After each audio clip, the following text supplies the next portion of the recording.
Coming to Bheema, I think Bheema subject ಹುಟ್ಕೊಂಡಿದ್ದೆ ಈಗ ಹೇಗೆ ಈ ಸಬ್ಜೆಕ್ಟ್ ತಗೋಬೇಕು, ನಾನು ಈ ಸಬ್ಜೆಕ್ಟ್ ಮೇಲೆ ಸಿನಿಮಾ ಮಾಡಬೇಕು ಹಿಂಗೆ ನಾನು ಮಾತಾಡ್ತಾ ನನ್ನ ಮಗ ಸಾಮ್ರಾಟ್ ಹೇಳೋಕ್ಕೆ ಶುರು ಮಾಡ್ದೆ. ಅಪ್ಪ ನಮ್ಮ ಸ್ಕೂಲ್ ಪಕ್ಕದಲ್ಲಿ ಇನ್ನೊಂದು ಸ್ಕೂಲ್ ಇದೆ, ಅಲ್ಲಿ ಹೈಸ್ಕೂಲ್ ಮಕ್ಕಳು ಗಾಂಜಾ ಸೇದ್ಬಿಟ್ಟು ಸಿಕ್ಕಾಕೊಂಡ್ಬಿಟ್ಟಿದ್ದಾರಂತೆ ಅಂತ.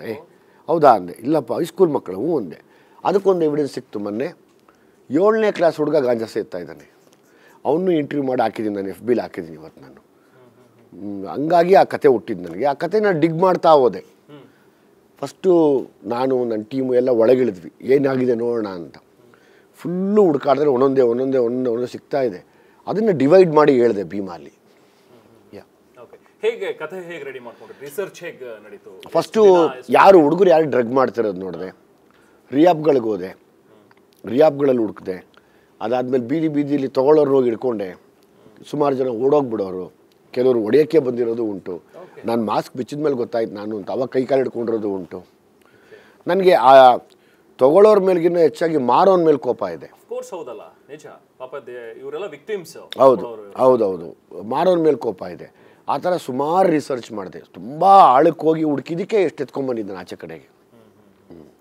ಸೊ ಈ ಸಿನಿಮಾ ಮಾಡಬೇಕು ಅಂತ ಹೇಳಿ ಹೇಗೆ ಪ್ಲಾನ್ ಮಾಡ್ಕೊಂಡ್ರಿ, ಹೇಗಾಯ್ತು ಇದೆಲ್ಲವೂ ಕೂಡ ಪ್ಲಾನಿಂಗ್ಸ್? ಇದು ಆ್ಯಸ್ ಇಟ್ ಈಸ್ ನಾನು ನನ್ನ ಟೀಮ್ ಏನಿದೆ ಎಲ್ಲ ಕೂತ್ಕೊಂಡು ಹಿಂಗೆ ಮಾಡಬೇಕು ಅಂತ ಹೇಳಿ ಫಸ್ಟ್ ಎಲ್ಲ ಕತೆ ಬರೆದು ಸ್ಕ್ರೀನ್ ಪ್ಲೇ ಮಾಡಿ ನೋಡಿ ಅದನ್ನು ತುಂಬ ಚೆಕ್ ಮಾಡಿ ಆಮೇಲೆ ರಿಲೀಸ್ ಮಾಡಿದ್ದು. ಯಾಕಂದ್ರೆ ಸಲಾಗ ಹ್ಯೂಜ್ ಸಕ್ಸಸ್ ಆಗಿದೆ. ಹೌದೌದು. ಸಲಾಗ ಬೆನ್ನಲ್ಲೇ ಭೀಮಾ ಬರ್ತಾ ಇದ್ದಾನೆ ಅಂತ ಹೇಳಿದ ತಕ್ಷಣ ಭೀಮನ್ ಮೇಲೂ ನಿರೀಕ್ಷೆಗಳು ಜಾಸ್ತಿ ಇತ್ತು. ಹೌದೌದು. ಸೊ ಆ ನಿರೀಕ್ಷೆಗೆ ಮುಟ್ಟುವಂತ ಒಂದು ಮಹತ್ತರ ಜವಾಬ್ದಾರಿ ನಿಮ್ಮ ಮೇಲಿತ್ತು. ಹೌದು. ಸೊ ಈ ಸಬ್ಜೆಕ್ಟ್ ತಗೊಂಡು ನಾನು ಹೊರಟ್ರೆ ನಾನು ಇದನ್ನು ರೀಚ್ ಮಾಡಬಲ್ಲೆ ಅನ್ನುವಂಥದ್ದು ಹೇಗೆ? ಒಂದು ಕಾನ್ಫಿಡೆನ್ಸು, ಯೂತ್ಗೆ ಮುಟ್ಟುವಂಥ ಒಂದು ಕಾನ್ಫಿಡೆನ್ಸಲ್ಲಿ ಹಾರ್ಡ್ ವರ್ಕ್ ಮಾಡಿದ್ವಿ ಎಲ್ಲಾನು. ಅದು ಇವತ್ತು ಪೇ ಆಗಿದೆ. ಪ್ರಸಕ್ತವಾಗಿ ನಡೀತಾ ಇರೋದು ಹೌದು ಸಮಸ್ಯೆ. ಯಾರ್ದೋ ಒಂದು ಸಮಸ್ಯೆ ಎತ್ಕೊಂಡು ಇನ್ನೇನೋ ಹೇಳೋದು ನೋಡೋದಕ್ಕಿಂತ ನಮ್ಮಲ್ಲೇ ಇರೋ ನಮ್ಮ ಯೂತ್ಗೆ ಕನೆಕ್ಟ್ ಆಗೋ ಸಬ್ಜೆಕ್ಟ್. ಹೌದು, ಡೆಫಿನೆಟ್ ಆಗಿ ಅದಕ್ಕೆ ಮಾಡಿದ್ದು. ಸೊ ನಿರ್ದೇಶನದಲ್ಲಿ 2ನೇ ಸರಿ ಗೆದ್ದಿದ್ದೀರಿ. ಹೇಗೆ ಅನ್ಸುತ್ತೆ ವಿಜಯ್? ಈಗ ಆಕ್ಟಿಂಗ್ ಮಾಡ್ಕೊಂಡಿರೋದು ಆರಾಮ ಅನ್ಸುತ್ತಾ ಇಲ್ಲ ಡೈರೆಕ್ಷನ್? ನಿರ್ದೇಶನ ಚೆನ್ನಾಗಿದೆ. ಅಂದರೆ ಈ ಥರದ್ದು ಸಕ್ಸಸ್ಗಳು ಕೊಡ್ತಾ ಇರ್ಬೋದಲ್ಲ, ತುಂಬ ತಲೆ ಕೆಡಿಸ್ಕೊಂಡು ನಿಂತರೆ.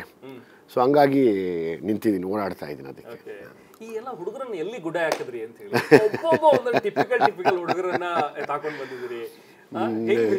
ಎಲ್ಲೆಲ್ಲಿಂದ ಹೇಗೆ ಕೇಳ್ಕೊಂಡು? ಅದು ನಮ್ಮ ಟೀಮ್ ಇದೆ, ಎರಡು ಟೀಮ್. ನಮ್ಮ ಅಸೋಸಿಯೇಟ್ ಮಹೇಶ್ ಇದ್ದಾನೆ, ಅವ್ರ ಜೊತೆ ಇನ್ನೊಬ್ಬ ಹುಡುಗ ಇದ್ದಾನೆ. ಇಬ್ಬರು ಸೇರಿ ಅವ್ರೊಂದು ಟೀಮ್ ಕರ್ಕೊಂಡ್ಬಂದು ನಿಲ್ಲಿಸಿ ನೋಡಿದಾಗ ನಾನು ಎಲ್ಲೇ ನೋಡಿದ್ನು ಹಂಗಂಗೆ ಇದ್ರು ಪಾಪ. ಬಟ್ ಅವ್ರು ಯಾರು ಅಂಥವ್ರಲ್ಲ. ಇಲ್ಲ ಪಾಪ, ಅಂಥವ್ರಲ್ಲ. ಅಂಥವ್ರಿಗೆ ಕತೆಗೆ ಎಷ್ಟು ಚೆನ್ನಾಗಿ ಒಪ್ಕೊಂಡಿದ್ದಾರೆ ಅಂತ ಹೇಳಿದ್ರೆ ಹೌದು, ಅವ್ರು ನೋಡಿದ್ರೆ ಇವರು ಅವರೇನ ಇರ್ಬೋದು. ಹೌದು. ಅದ್ರ ಬಗ್ಗೆ ಖುಷಿ ಇದೆ ನಂಗೆ ತುಂಬ ಇವತ್ತು. ಎಸ್ಪೆಷಲಿ ಈ ಡ್ರ್ಯಾಗನ್ ಮಂಜುನ ಎಲ್ಲಿಂದ ಹೇಳ್ಕೊಂಡು ಬಂದ್ರಿ? ಎಲ್ಲಿ ಎತ್ಕೊಂಡು ಬಂದ್ರಿ ಡ್ರ್ಯಾಗನ್ ಮಂಜು ಅವರನ್ನ? ಡ್ರ್ಯಾಗನ್ ಮಂಜು ನನಗೆ ಪಾಪ ಮಾಸ್ತಿಗುಡಿಲಿ ಒಂದು ಫೈಟಲ್ಲಿ ಎಂಟರ್ ಆಗಿದ್ದು. ಅವಾಗಲೇ ಕಣ್ಣಿಟ್ಟಿದ್ದೆ, ಸರಿಯಾಗಿದೆಯಲ್ಲ ಘಟ, ಇದು ಏನಾರ ಮಾಡಬೇಕಿದನ್ನ ಅಂತ. ಸೊ ಅಲ್ಲಿಂದ ಎಳ್ಕೊಂಬಂದು ಬಿಡಲಿಲ್ಲ, ಇದರಲ್ಲೂ ಮಾಡಿಸಿದೆ. ಈಗ ತುಂಬ ದೊಡ್ಡ ಹೆಸರಾಯಿತು ಡ್ರ್ಯಾಗನ್ ಮಂಜುಗೆ. ಸೊ ನನಗೆ ಖುಷಿ ಇದೆ. ಅದನ್ನು ಹೆಸರಿಟ್ಟಾಗಲೇ ಹೇಳಿದೆ, ಈ ಹೆಸರು ನಿಂಗೆ ಸಖತ್ತಾಗಿ ನೋಡ್ಕೊ, ದೊಡ್ಡ ಮಟ್ಟಕ್ಕೆ ಹೋಗ್ತೀಯ ಅಂತ. ಹಂಗೆ ಆಯಿತು. ಈ ಹೆಸರುಗಳು ಎಲ್ಲಿಂದ? ಅದು ಎಲ್ಲ ಕುತ್ಕೋತೀವಿ ಸರ್, ಕುತ್ಕೊಂಡು ಲೋಕಲಲ್ಲಿ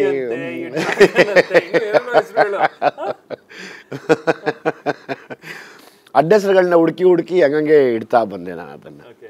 ಅದು ನೀವು ನಿಮ್ಮ ಡೇಸ್ ಅಲ್ಲಿ ಎಲ್ಲ ಹೌದೌದು ಎಲ್ಲ ಸೇರಿ ಹುಡುಕಾಟ ಮಾಡಿ ಹಾಕಿರೋದು ಅದನ್ನ. ಎಸ್ಪೆಷಲಿ ಡ್ರ್ಯಾಗನ್ ಮಂಜು ಕ್ಯಾರೆಕ್ಟರ್ ತುಂಬಾ ಲೆಂದಿ ಆಗಿದೆ. ಮೇನ್ ವಿಲನ್ನೇ ಡ್ರ್ಯಾಗನ್ ಮಂಜು.